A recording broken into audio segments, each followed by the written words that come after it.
All right, everybody, welcome to the Phins Forecast for this Sunday edition of the Phins Forecast as we react to the Miami Dolphins' devastating 20-12 loss to the Houston Texans, essentially eliminating us from the playoffs. Not yet officially, but we have some games still left to play out today.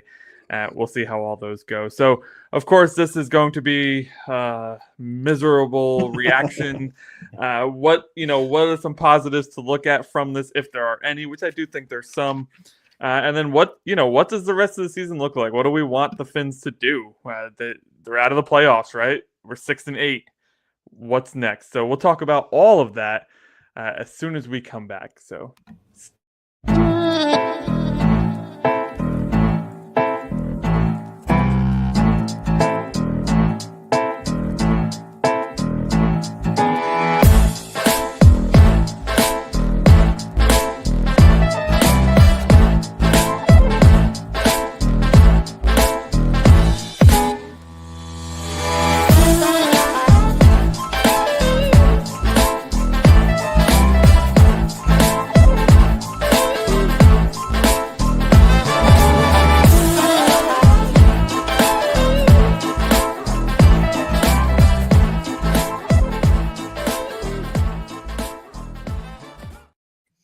All right, welcome back to the show, everybody. The Phins Forecast episode, who the heck knows? So it's week 15 in the NFL season. The Miami Dolphins just lost this is the second of the last three games that we lost in a pivotal portion of the season where we needed to win every game to even have a chance to make the playoffs. And even then, even if we won out, it still wouldn't have been in our hands. And all that discussion was for naught, apparently, because, we couldn't show up. We couldn't play to the level that we needed to play to beat the Houston Texans. If you haven't had a chance to watch the game yet today, I doubt you would be here. But Miami did fall to the Texans 20-12. And once again, third week in a row, guys, they just looked like they weren't prepared. They didn't show up in a time when they needed to show up the most. And this has become a very big trend with this team in the Mike McDaniel era. So, Keith, I'll jump to you, man. Initial thoughts on just the performance today. It was just I'm disappointed. I'm disappointed in their preparation. I'm disappointed in how they played today. I'm not crushed. I was crushed after the Packers game. I was crushed after the first Bills loss of the year, after the second Bills loss of the year. This one just kind of felt like the final nail in our coffin. And I was kind of resigned to it being over after Tua's actually, I was kind of resigned to it being over after Tua's interception right before the half. So not feeling great. I know that's how all of us are kind of used to be the right consensus among all Dolphins fans. Not feeling great. Yeah, Tua, not a great day. Less than 200 yards passing, 3 interceptions. Josh, it wasn't the Tua that we've grown to expect in this one. Oh, it sure wasn't, man. It sure wasn't. honestly, from the jump, we looked like disorganized. We just weren't there. And, I think we collectively were very poignant and very harsh on the Miami Dolphins as a whole at every level throughout the last couple of shows, specifically since Thanksgiving. But secretly, right, because I'm a fan, Anthony, you say it all the time, fan means fanatic, right? I was deep down inside, I was like, you know what? Hey, we can run the table. It's going to get crazy, man. Let's do it. And, typical Dolphin season. It's a rough season when the best part of the season is the Phins Forecast intro video. I'm just saying. I mean, right? Let's call a spade a spade. I mean, we talk about on off the show. We talk about how my favorite part of the season is actually the off season, and I think that's just what Dolphins fans. That's the only thing we have to look forward to. It's the only time the team's not really a disappointment, and it's just. I don't even know what to say about it anymore. Consistently looking dysfunctional. We get the ball back for a drive towards the end, and I'll go through the play-by-play here in a sec. But we get the ball back with plenty of time to score and potentially tie the game, and we started off with a false start, which brings us back 5 yards. And then we have to call a timeout because the offense doesn't have the play. Like, what are you doing? Yeah. How are you this dysfunctional on a regular basis? It doesn't make any sense. And like we talk about all the time, like, is it time to make a change of head coach? I think emphatically yes at this point. Yeah. Because he can't get it together. He has no control of this team. He has no control of the game. When the game is going on, he just looks like the most frazzled person in the world. I want my coach to be cool, calm, and collected, unless something egregious has happened against our team that isn't fair. But outside of that, like, it's just it's been an embarrassing third season for Mike McDaniel, where he has been absolutely exposed by nearly every team that we faced. Yeah. Yeah, I agree with you, Anthony. Now I have gone on record and saying I want to give McDaniel one more year. I'm good with him. I'm good with giving him one more year because of what he's shown throughout his first 2 years, and also I like Mike McDaniel the man, and I think Mike McDaniel the man is a good leader of men. I loved his reaction to Tyreek Hill getting arrested back in week 1. His reaction to that made me think, man, I want this guy to be the coach here for a long time. Same. And I understand the season's gone the way it has. It's been disappointing. The backup quarterback situation has been bad. It's been just a downer of a season. That being said, I still want McDaniel back for one more year. I think we kind of owe it to him to give him one more year. Yeah, and I've consistently said, cool. If we want to now, I am, and Anthony, I don't want to speak for you, so please correct me if I am mistaken. I believe I sit with you where it's like, okay, we need a change, right? But if we were to keep Mike McDaniel, I could also understand. But then he comes with the shortest of leashes, right? Yeah, he has to. In the nature of this business, it is a "what have you done for me lately" league, right? And so, okay, the Dolphins higher ups decide to bring McDaniel back, then he's on a short leash. Well, I said that to Anthony on a live show once, and Anthony, you made a very good point. Well, then what's the point? Because now you're potentially sacrificing an entire season going through the head coaching and interim head coach, looking for new coaches in the offseason. Now you've sacrificed some of your top end talent. You've given them one more year of wear and tear, as opposed to just making a clean cut. I could see it from both sides. I can fully understand fans that sit on the side like Keith and genuinely 50-50 that are like, okay, look, 2 years of 3 years, he's had more good years than bad years. We had a really, really good offense last year. This year, he just kind of pooped the bed, and nothing seems to be going right for this team from top to bottom. So let's see what happens next year. But I can also fully understand the other side of the fence, which I also kind of straddle, where it's, cut ties. Let's hit the reset button. Well, I certainly get that. I certainly get that standpoint too, Josh. Like I get people saying they want McDaniel gone because this season has been such a disaster. Yeah. In all phases. I think I would be disappointed if he's back. And the thing I point to the most is the 3-13 record against winning teams. Yeah. How do you expect to make it anywhere if you can't beat a team with a winning record? I mean, it just can't. And it's not like it's close games that we're losing and we're in it and we're playing really well. The team's playing their best and they're just a little bit worse than the other team. No, we look disastrous out there against these teams. Yeah. We looked awful against Green Bay. We looked awful against the Jets. They're not a winning team, but we looked awful against them last week. And then we look awful against Houston today. Like, I mean, we play down to bad teams and we're not even on the same level as the good teams. Like, I just don't know. I don't know what else there is to see from the Mike McDaniel era. I just don't like. It's one of us said it on our group chat during the game. Hey, look, at the end of the day, where there's smoke, there's fire. I think it might have been me, but I can't remember. There's smoke to this. You can't beat good teams, and you're never prepared for big moments, and you're never good on prime time. There's only so many times you can be like, well, this injury, or it was a bad call. At a certain point, a spade's a spade. And I think we're there with Mike McDaniel. Yep. All right, let me go through the play-by-play here for a sec. Apparently, ESPN doesn't have it split by quarter. They have it split by half now. What is happening here? Yeah, NFL.com I think has a split by quarter still. And Oh, for those whatever. that are listening, this is a new our new format and our new show.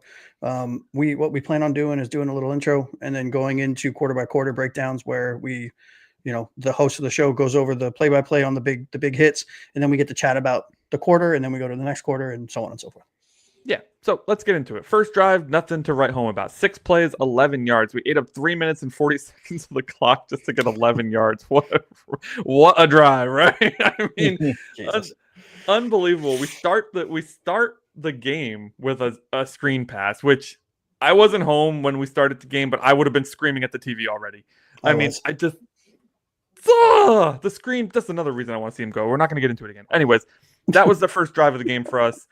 We have been really good in scripted drives, so this was disappointing to see. 6 plays, 11 yards, and nothing to show for it. Then Houston takes over. They go 8 plays, 55 yards. Big hitters left and right. 15 yards to Tank Dell, 12 yards to Robert Woods. There's a fumble at some point in there throughout the thing, but it looks like they recovered it. And then the defense stiffens up in our territory, and we force a field goal. That was great. Defense looked really good overall. You'll see a trend here as we talk through this. The defense looking good. So Miami gets the ball back, 3 and out. That's exactly what you want to see, guys. That's how you answer. There you go. That's how you answer. Classic Mike McDaniel offense right there, fellas. The only good news is the next drive for Houston was 3 plays for -6 yards. So the defense get it together. And then finally, Miami's first scoring drive, 12 plays, 45 yards, boys. 7 minutes, 40 seconds. Again, just taking the clock down. Lots of screen passes in this one. Jonnu Smith, of course, getting involved. We couldn't have another game where he doesn't get involved till overtime. Nothing really huge on this drive. Lots of short dink and dunk, testing the new linebacker who came back. He's not a new linebacker, but Houston's linebacker was on injured reserve. It was his first game back. We tested him early. What's that?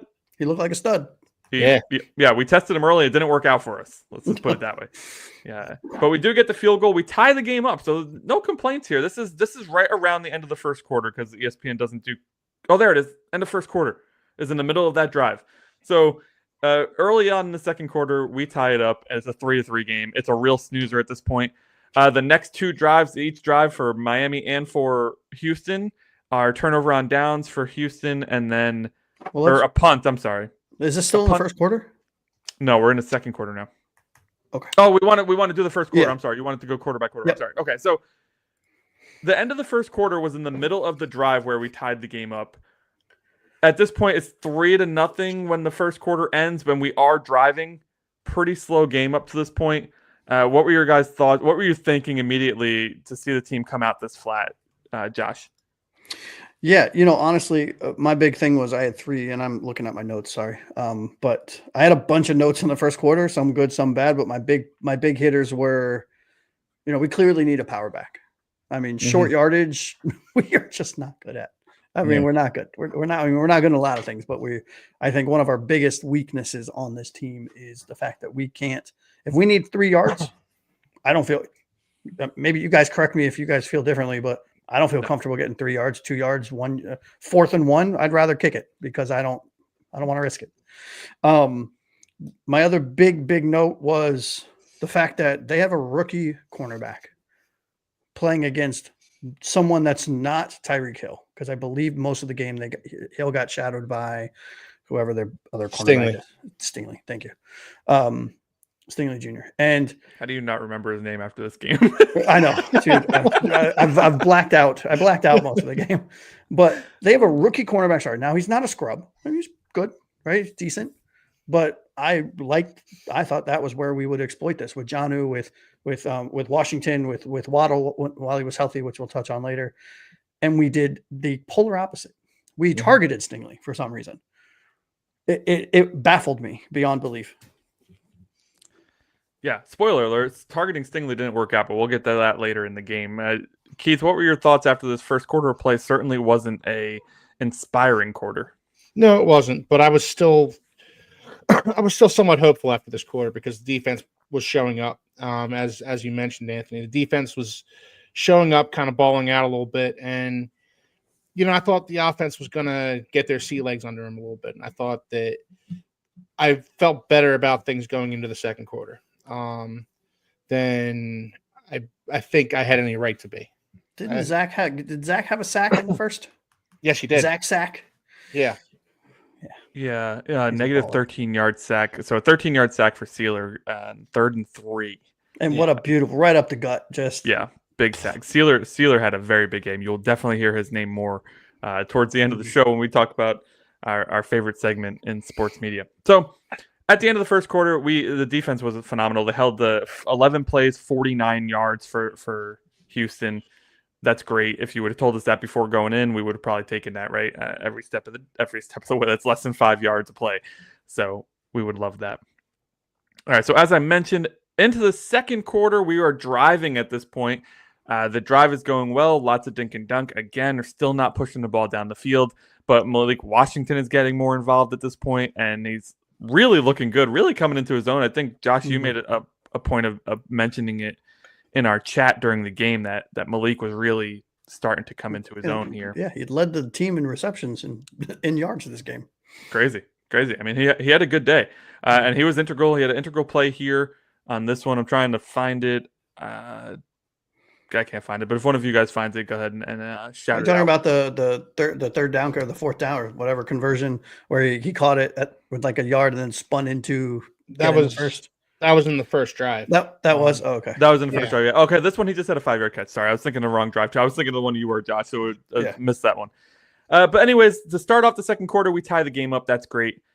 Again, the defense holds Houston to 3 plays, negative 5 yards. Fantastic. I mean, the defense, I can't say enough about them. But then the offense returns to form, boys. They return to the form that we saw for 5 or 6 games earlier this year. They get the ball back, 3 plays in, fumble right to Houston. Unbelievable. Tua was sacked. He loses the ball. Settle recovered it. Will Anderson was the one with the sack, forced the fumble, and Tim Settle, who you called out, Josh, in the preview show, was going to be a problem. He was a big problem. Yeah. He recovers the fumble here, and now Houston has the ball after great defense the whole game. Houston gets the ball on the Miami 28-yard line. I thought they had it on like the 4 or something. It didn't take long. It may as well have been the 4 because it only took them 4 plays to score. And they go up 10-3. Absolutely.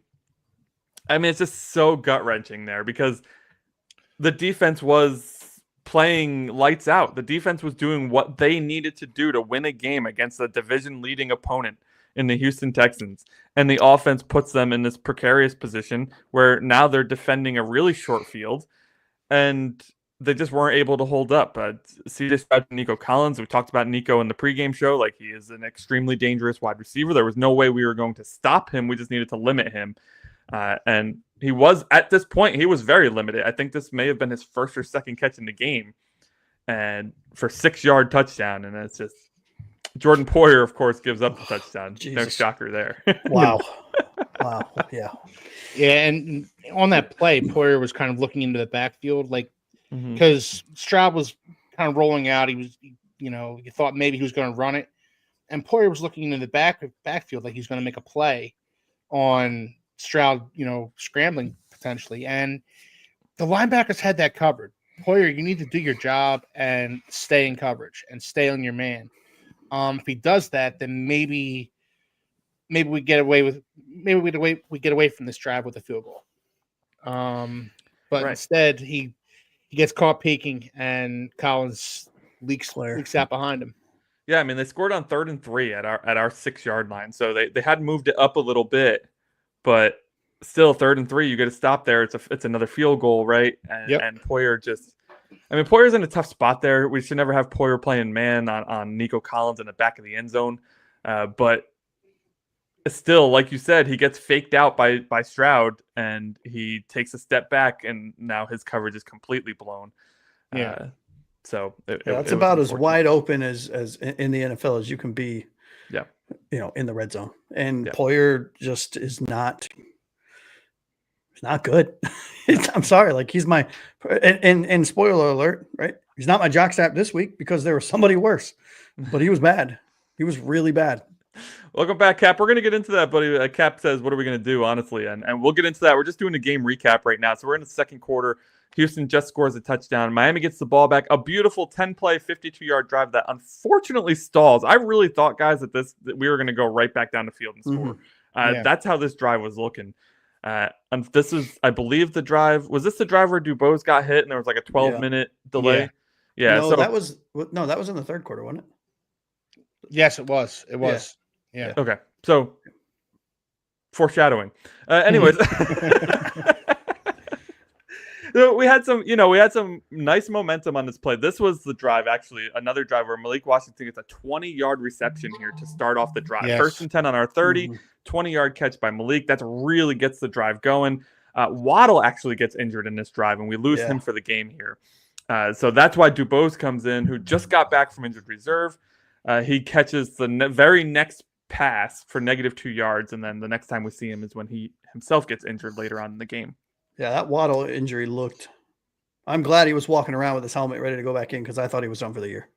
Yeah, I would imagine they're going to put. I mean, now that they're out of the playoffs, why yeah, no, well, yeah. So, but yeah, so drive stalls. It's a bummer. It's 10-6. We're down, and Houston gets the ball back.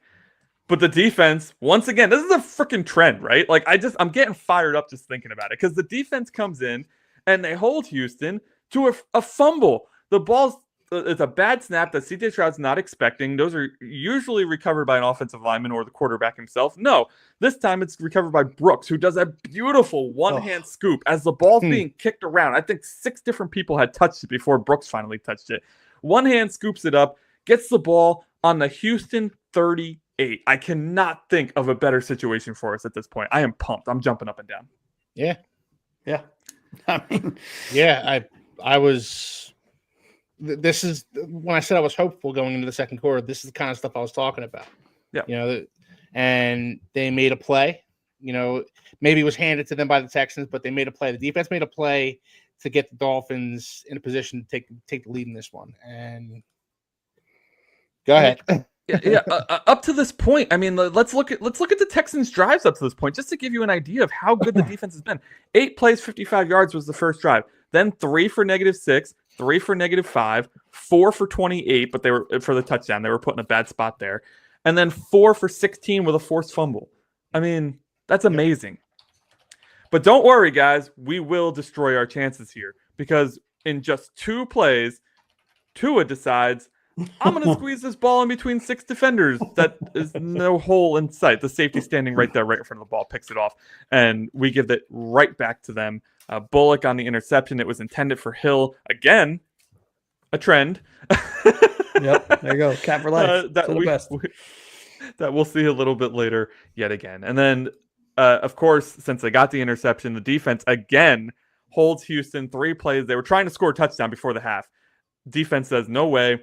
3 plays, 0 yards. They get the field goal. 13-6 at halftime. Keith, at half, man, what are you thinking?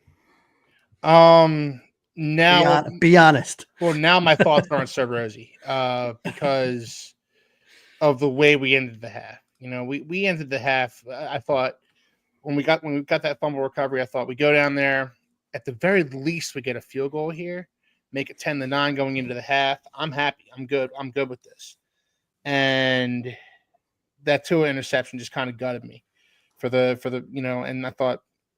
There's no coming, and the Texans got the ball back in the second half. So, my thoughts are not rosy going into halftime. Josh, how about you? Yeah, honestly, the same, right? I mean, Tua, man, all of my starred notes that I have for the second quarter are all about Tua. Yeah. Tua stopped having forward.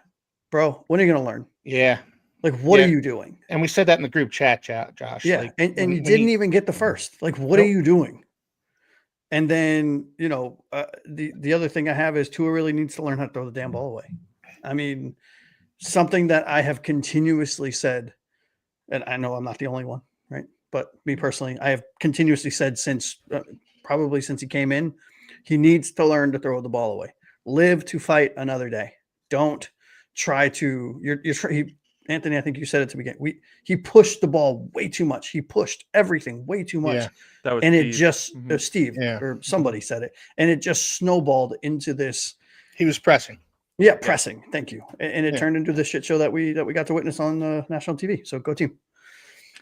Yeah, Cater, even so, 13-6 at halftime. I'm thinking to myself, okay, we're one good drive away from tying this up. And do I feel that way? Truthfully, no. Like in the back of my mind, I'm like, that's it. This is over, right? Like we have played so poorly on offense that if the offense doesn't have it, that's it. Like there's nothing we can do about it. We're not a team that scores points on defense. We have a good defense that when they show up, they're good at stopping the other team, but they're not a team that makes big plays like that. Yeah.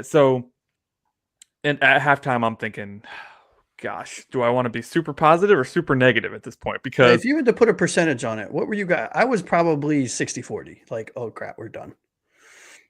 I was closer to like 70-30 at the half, honestly. And yeah, I think I'm with Keith. I was probably more 70-30, like this is over. Yeah, and then it didn't help. Let's jump into the third quarter. They come out of halftime and score with ease. Looks like the defense went into the locker room and forgot how to play for a quick second there, because 9 plays, 70 yards. The Houston Texans are up on the board 20-6 at this point. And I am just like, okay, let's just turn it off. Why do I watch this? If it wasn't for the show that we're doing right after it, I would have turned it off, because I probably would have too, Anthony. Yeah. There was no need to watch any further. But thankfully, Dolphins do come back, 11 plays, 73 yards.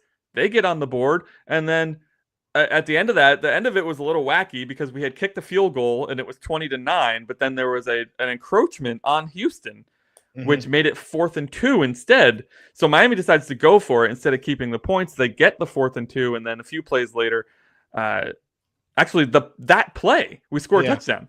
They didn't even wait. They didn't even go like, oh, let's run it for 2 yards. No, they threw a 7-yard strike to Jonnu Smith for the touchdown. And that puts us down 20-12 because Jason Sanders missed the extra point. That was a beautiful pass to Jonnu, though. Oh, it was. Good. And that's what's so frustrating about Tua is he's capable of passes like that. He's capable of just dropping it right in the bucket, right where only Jonnu can get it, and then making boneheaded decisions that we're going to be talking about. It's so frustrating. Later in the game, on a 3rd and 15, and this is again foreshadowing, he throws a 16-yard strike to Tyreek, and I'm thinking, oh, Tua's back, right? And that was the highlight. That was the end of it. That was the end of good Tua. Bad Tua is the only thing that returned. So, listen, defense steps up again. We are still in the third quarter. We're in the middle of the third quarter. It looks like, let's see if I do quick math in my head, 10.5 minutes. We're at about the less than 5 minutes left in the third quarter. Houston gets the ball back. It's a 3-and-out. Defense does their job. We got you the ball back. You offense, go do your job, right? Yeah. And it's starting to look like they will. It's a 3-yard run for Wright. It's a 6-yard pass to Jonnu, and then Mostert picks up the first down. Tags hits Smythe for 8 yards, right? So I'm like, okay, here we go. We're building some momentum. That's the end of the third quarter. It's 20-12, end of 3. Are we feeling any better? Are the percentages any higher, Keith? No. I've seen this play before. I've seen this. I've seen this too many times to think that it's going to end any differently. So. Until I'm proven wrong, until the Dolphins actually do pull one of these games out in the fourth quarter, I'm going to be doom and gloom until it's over. Yeah, Josh, anything to add to that? Not really. No, I mean, there were some ups and downs. I think Chop got that big sack. I thought that was cool, right? Yep. I love seeing our rookie not look like a rookie, which is nice, kind of a breath of fresh air. But other than that, there were too many ups and downs. There was no offensive consistency, and the closer it got to the fourth quarter, the less and less I believe that we were going to win. Yeah, and spoiler alert, I'm not mentioning a lot of defensive players because you won't be surprised to know that our game balls are filled with defensive players. Yeah. So we will get a chance to talk about them in a sec. So I'm actually feeling a little better here. It's 20-12. I'm bummed that Sanders missed that kick because now we got to get 2-point conversion. We got to go that whole rigmarole, but we're driving, right? We got the first down, 8-yard pass to Smythe going into the fourth quarter. And then I was kind of annoyed that they didn't get the snap off to end the third quarter. Like the time ran out, even though we were lined up for a play. Like, what are we doing? Typical Dolphins at this point. So the fourth quarter begins, and we get another first down, 15-yard pass to Hill, which I mentioned before. And Tua's slinging.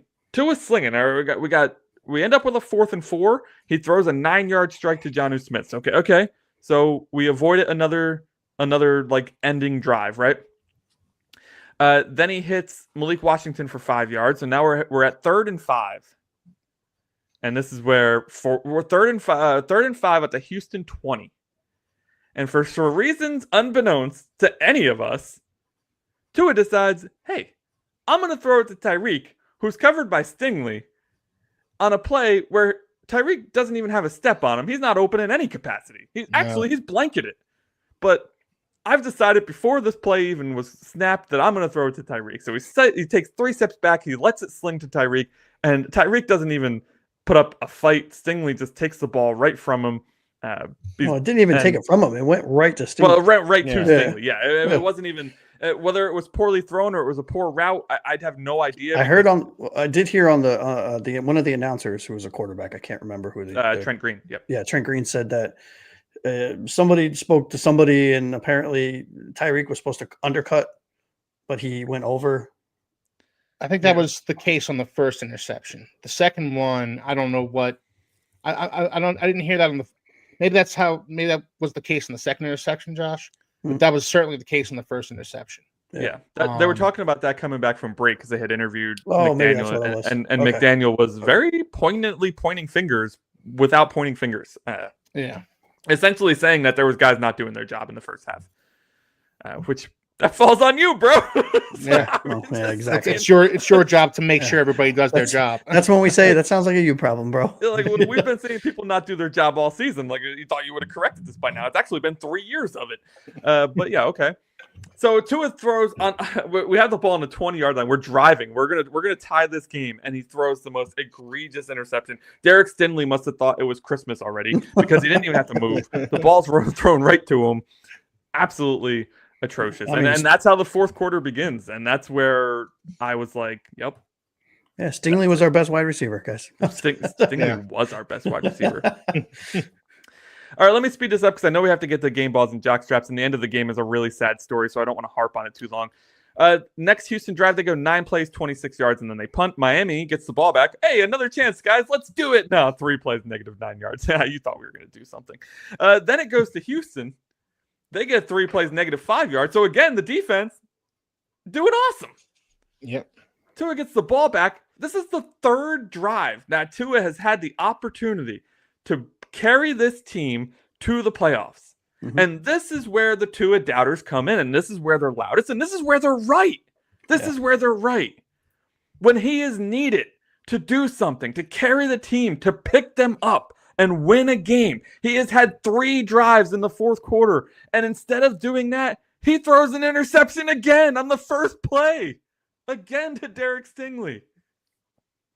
I'm sorry. Like, I love Tua to death. But this is where all the criticism comes from. Rightfully so.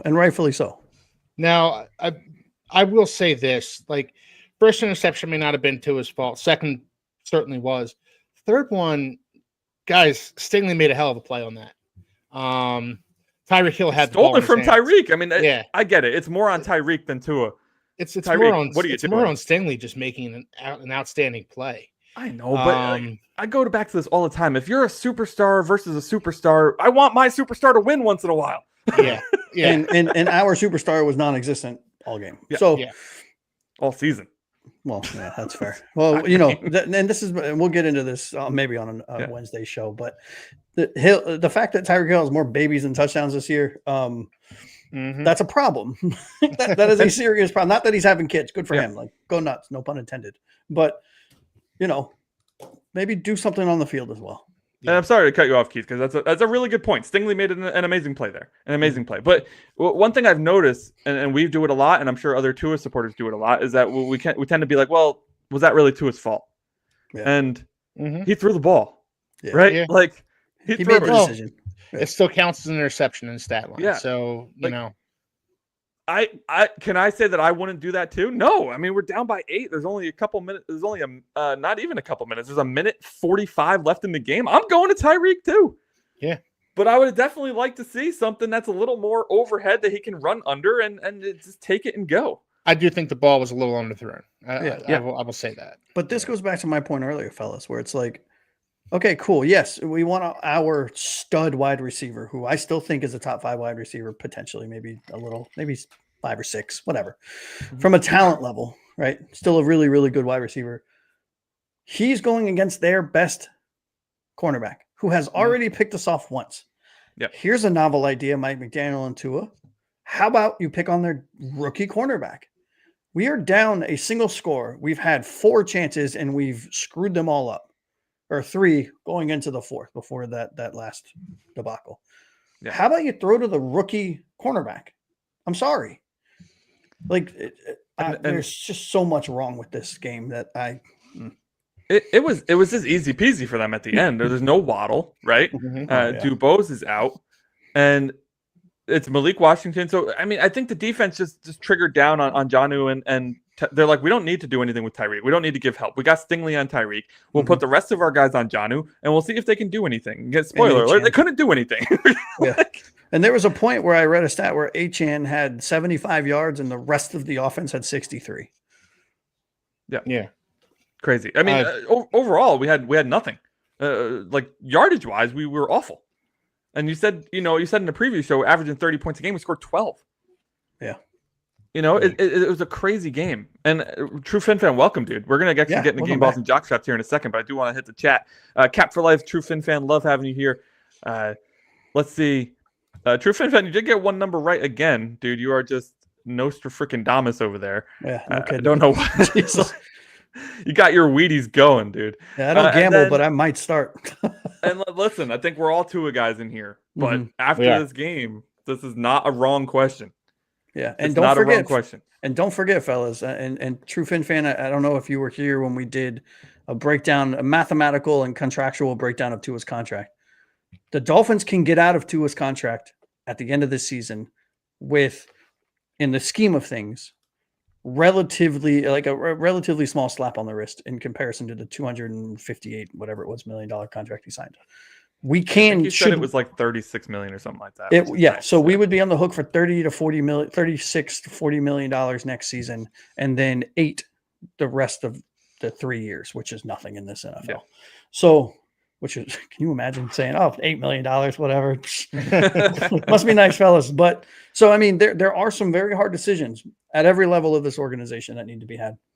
I think, and we're going to talk about this a ton this offseason, but I think the only way that those decisions get made any differently is if there's a different staff. Yeah.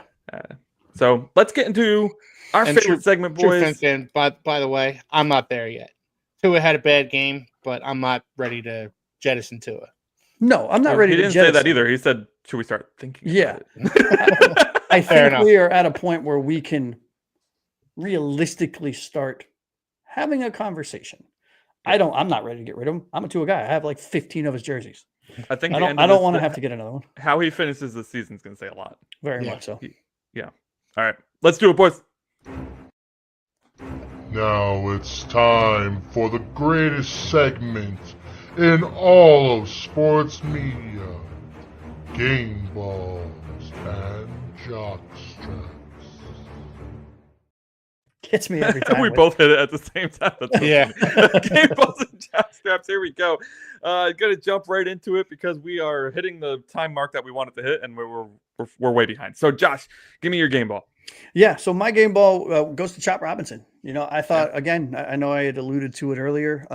Really glad to see our first round draft pick playing not like a rookie. It's really great. I heard somewhere on the broadcast that he was number 2 in the NFL in pressures between Anthony. You corrected me earlier.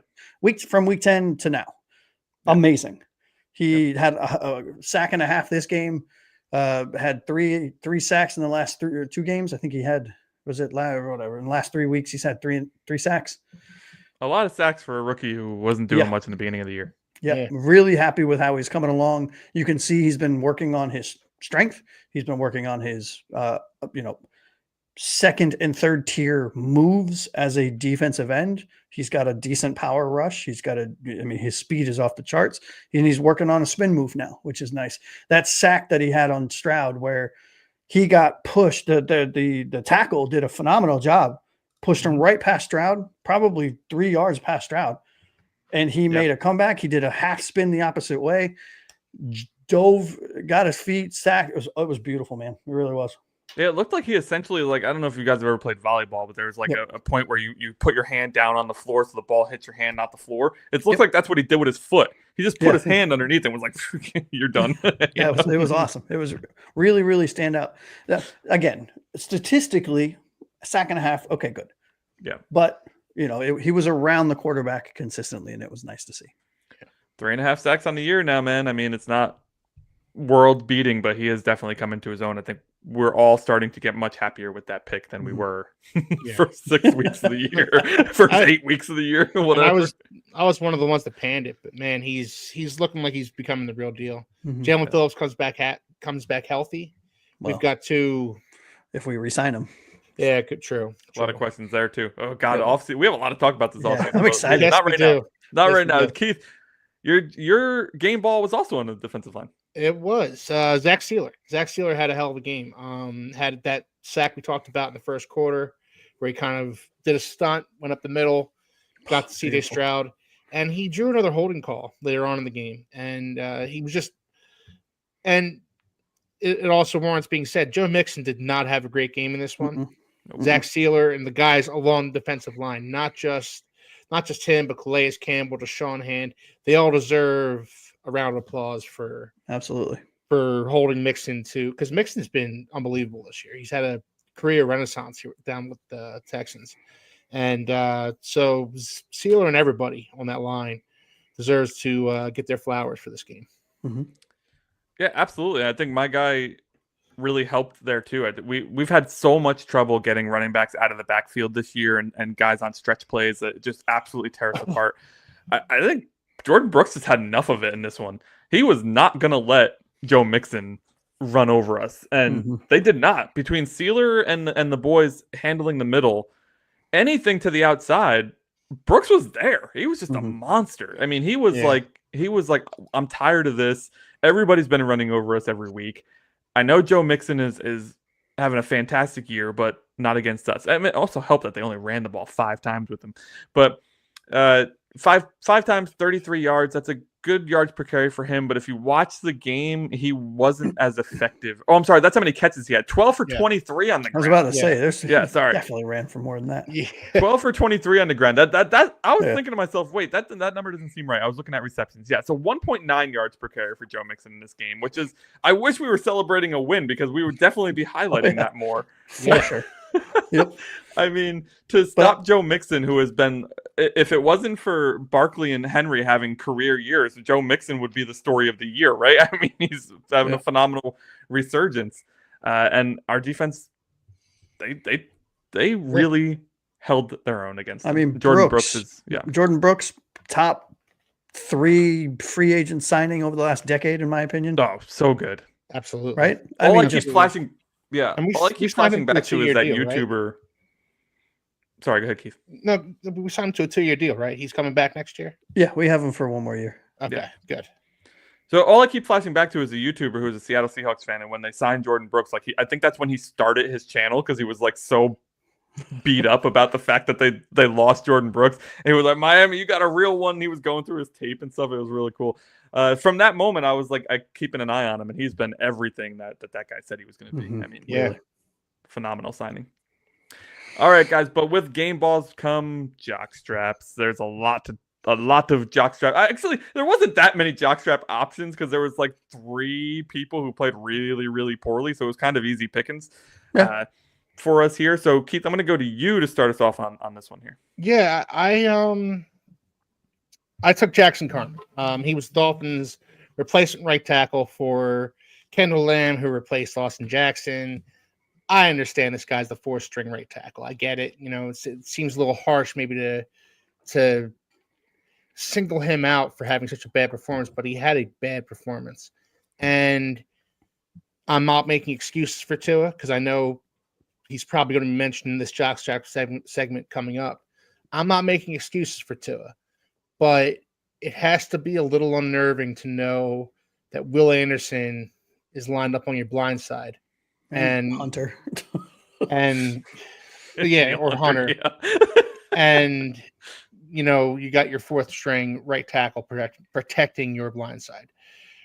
Tua didn't look comfortable back there all day. And he shouldn't have been, because Jackson Carman did not have a good game and gave up a couple sacks on Tua. Sacks that, because it's on his blind side, he didn't see him coming. Well, I will say this. Don't forget, he's also a left-hander, so his blind side is really the left tackle.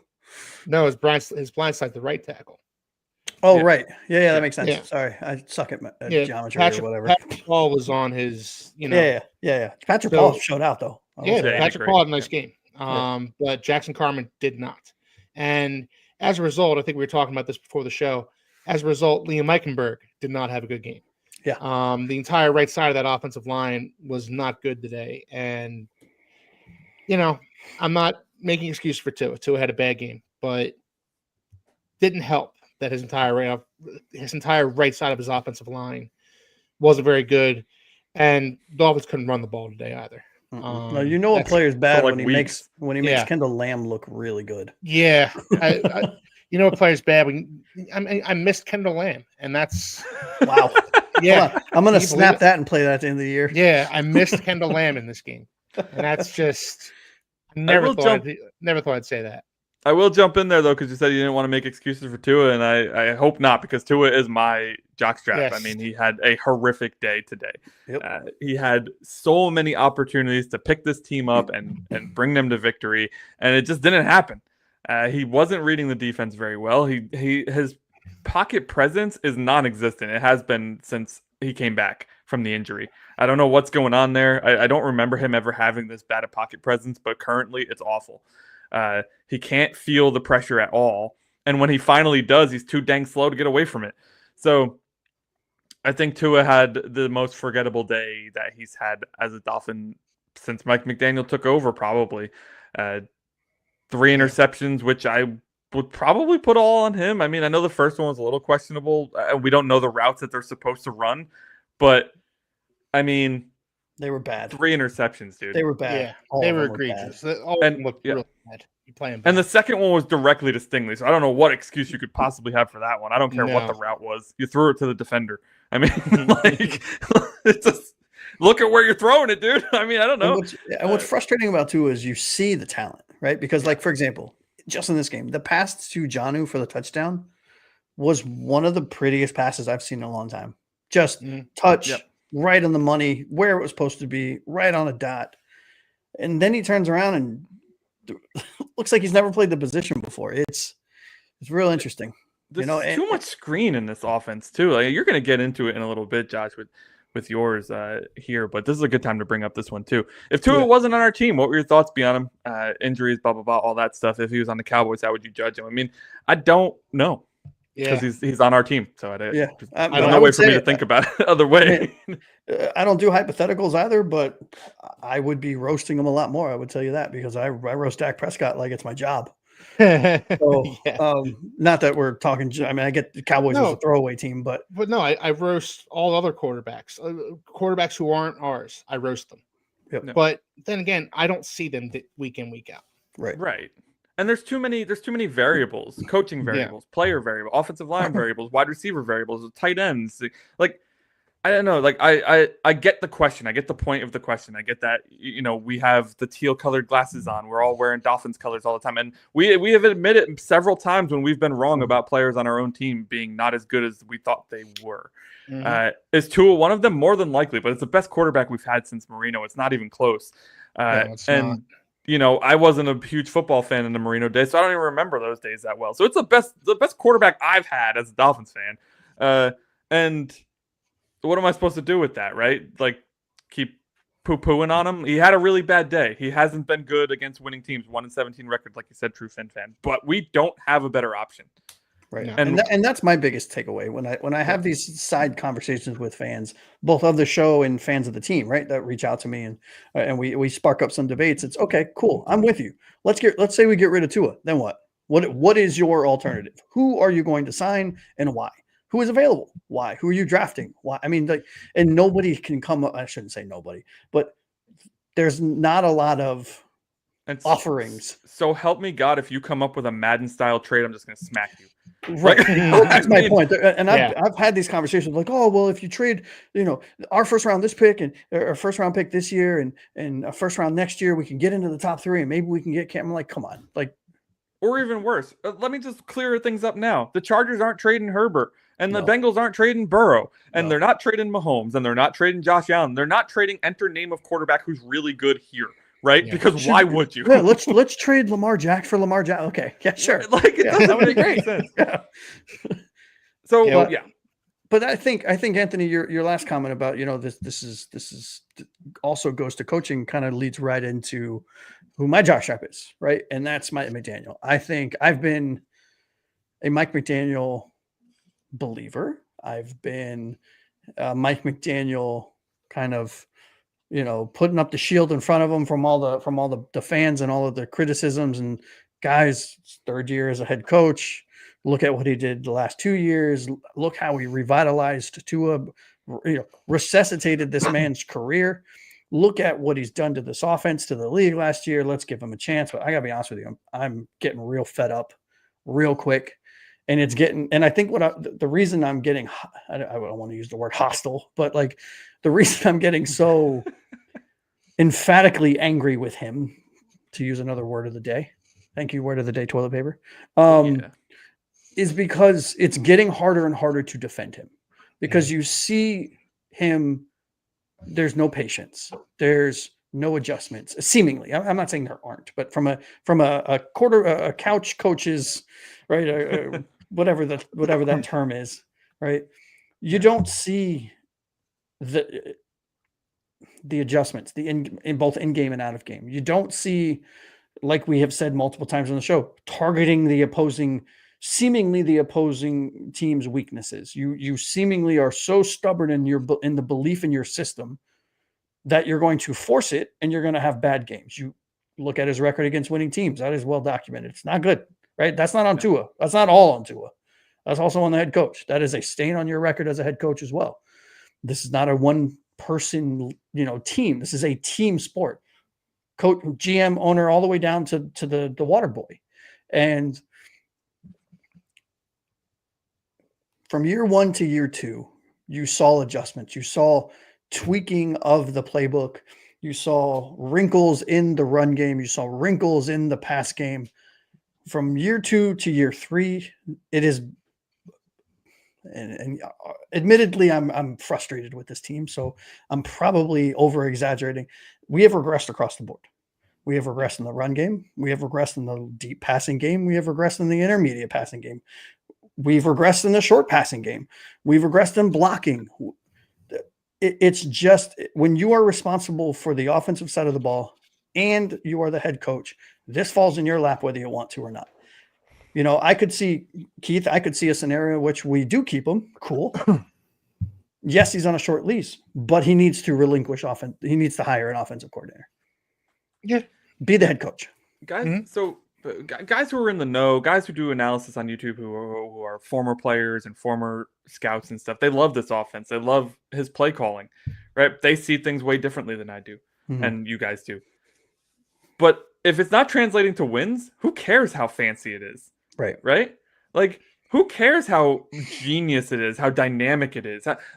If an offense is so complicated that you can't do a lot of turnover each year because it's going to take guys too long to get up to speed with how the offense is, then it's not a good offense, okay? Yeah. Because we need to win. And winning means your team understands what they're supposed to do at any given time when they're on the field. Yeah. And your system's just too complex. We've seen it, especially the modern day systems. They've simplified, right? They've talked about getting rid of defensive coordinators whose system or defense was too complicated because they needed something simpler. And it's the same thing for the offense.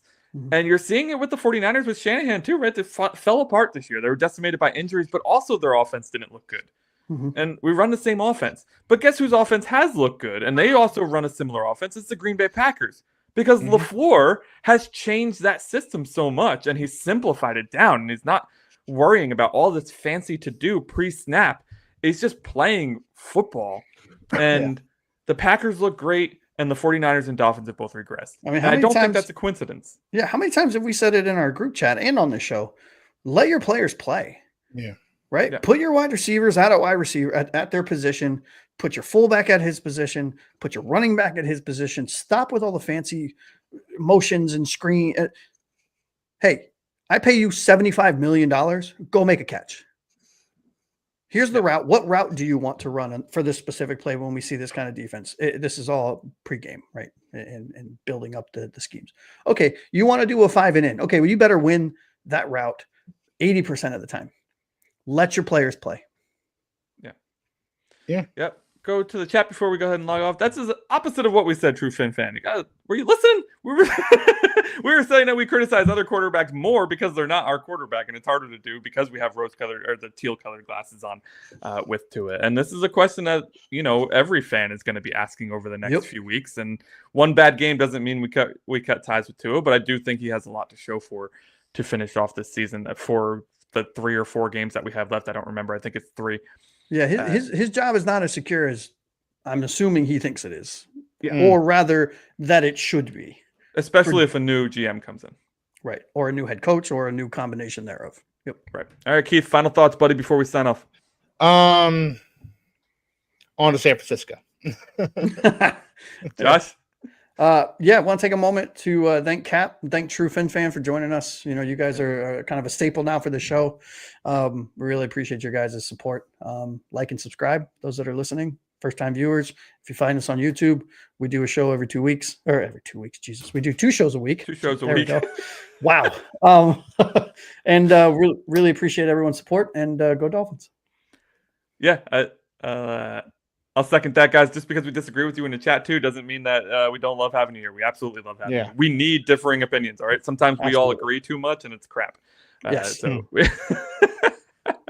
But yeah, so thank you all for joining the Phins Forecast. This is the Houston Texans 20-12 victory over Miami Dolphins reaction show. We will see you again on Wednesday. We're going to preview the Dolphins' upcoming matchup with who are we playing next? 49ers. The 49ers, the San Francisco 49ers, who are also in a bit of a downward. They're out of the playoffs as well. I think they have the same record as us. So we'll make them look good. Interesting. It's Shanahan versus McDaniel. Who can implode quicker? All right, everybody. Until Wednesday, have a fantastic evening. Have a fantastic week, and we will see you there.